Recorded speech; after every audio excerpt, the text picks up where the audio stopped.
தற்போது அண்ணா அறிவாலயத்தில் திமுக பொருளாளர் மு.க. ஸ்டாலின் செய்தியாளர்களை சந்தித்து வருகிறார். அந்த காட்சிகளை பார்க்கலாம். உரையாற்றுகிற போது சட்டமன்றத்தில் அறிவிக்கப்பட வேண்டிய அறிவிப்புகளை சுதந்திர நாளிலே அறிவித்து விடுவாரோ என்ற ஒரு சந்தேகம் இப்பொழுது வந்திருக்கிறது. எனவே பொறுத்திருந்து தான் பார்க்க வேண்டும். பல்வேறு பிரச்சனைகள் இருக்கிறது. தொடர்ந்து நாங்கள் சொல்லிக் கொண்டிருப்பது முக்கியமாக மதுவிலக்கு கொள்கை. மதுவிலக்கை அமல்படுத்த வேண்டும். அதற்காக உடனடியாக சட்டமன்றத்தை கூட்டி அது குறித்து விவாதிக்க வேண்டும் என்று பல முறை கோரிக்கை வச்சிருக்கிறோம். அந்த பிரச்சனை இருக்கிறது.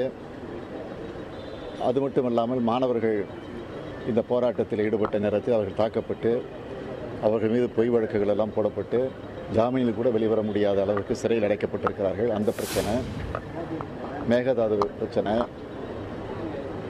சட்டம் ஒழுங்கு ஒரு மோசமான நிலையில் இருக்கக்கூடிய இது போன்ற பல்வேறு பிரச்சனைகளை அவையில் பேசுவதற்கான வாய்ப்பு இருக்கிறது. ஆனால் அந்த வாய்ப்பை சபாநாயகரோ அல்லது ஆளுங்கட்சி சேர்ந்தவர்களோ அதற்குரிய வாய்ப்பை வழங்குவார்களா என்பது ஒரு கேள்விக்குறிதான் என்பதை மறுக்க முடியாது.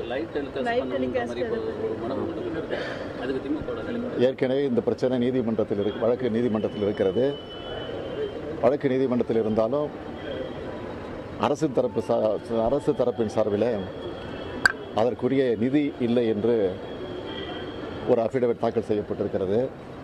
அது நியாயமானதாக இல்லை என்பது எல்லோருக்கும் நன்றாக தெரியும்.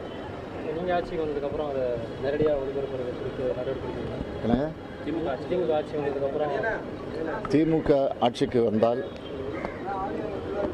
அதிமுக என்னென்ன செய்ய தவறி இருக்கிறதோ அதையெல்லாம் நிச்சயமாக திமுக நடவடிக்கை